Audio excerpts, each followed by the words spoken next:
Hi friends, బాగున్నారా? నేను బాగున్నాను ఫ్రెండ్స్.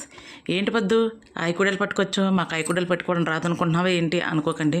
దీని వెనక చిన్న స్టోరీ జరిగింది, అది మీతో పంచుకుందాం, మీతో చెప్పుకుందాం, కాసేపు నవ్వుకుందామని పట్టుకొచ్చాను. ఏం లేదు ఫ్రెండ్స్, పప్పు నానబెట్టుకొని రుబ్బుకుంటున్నాను. రుబ్బేటప్పుడు నేను నూక నానబెట్టుకుంటాను. నూక నానబెడుతున్నాను. నూక సరిపోకపోతే ఇంట్లో చూశాను, చిన్న డబ్బాలో నూక ఉంది. అది నూక చూసి అది నేను నూక నానబెట్టుకున్నాను కదా, ఇడ్లీ నూక, అందులో పోసిన తర్వాత తెలిసింది ఫ్రెండ్స్, అది ఇడ్లీ నూక కాదు, ఉప్మా నూక అని. ఎంత తెలియదు ఫ్రెండ్స్. నూక చూశాను ఫ్రెండ్స్, నాకు ఐదు తెలియలేదు తేడా. ఉప్మా నూక ఇడ్లీ నూక తేడా కూడా తెలియలేదు. అంత తెలివైనలో అయిపోయామన్నమాట అనిపించింది నాకు. ఇంత తెలివి నాకు అనుకొని నా తెలివిని నేనే మెచ్చుకొని నా తెలివి పక్కన పెట్టి మా పక్కని పిలిచి కొద్దిగా నూక ఉంటే ఇవ్వి, లేకపోతే తెప్పించు అంటే, లేదంటే నా దగ్గర నూక ఉందని చెప్పి ఎంత తెచ్చింది. అది తనేమంది, ఎందుకంటే నూకను పాడు చేసేయడం, వేరే దాంట్లో నానబెడతాననేసి వేరే తెప్పలో నానబెట్టింది, అదే వేరే గిన్నె నానబెట్టింది. తను తెచ్చింది ఉప్మా నూక ఫ్రెండ్స్. ఎంత తెలివైన వాళ్ళు అంటే ఒక్కొక్కరిమి మా తెలివికి మేమే మెచ్చుకోవాలా.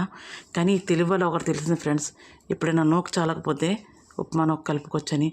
ఇడ్లీ ఎలాగొస్తుందో ఏంటో అనుకున్నాను.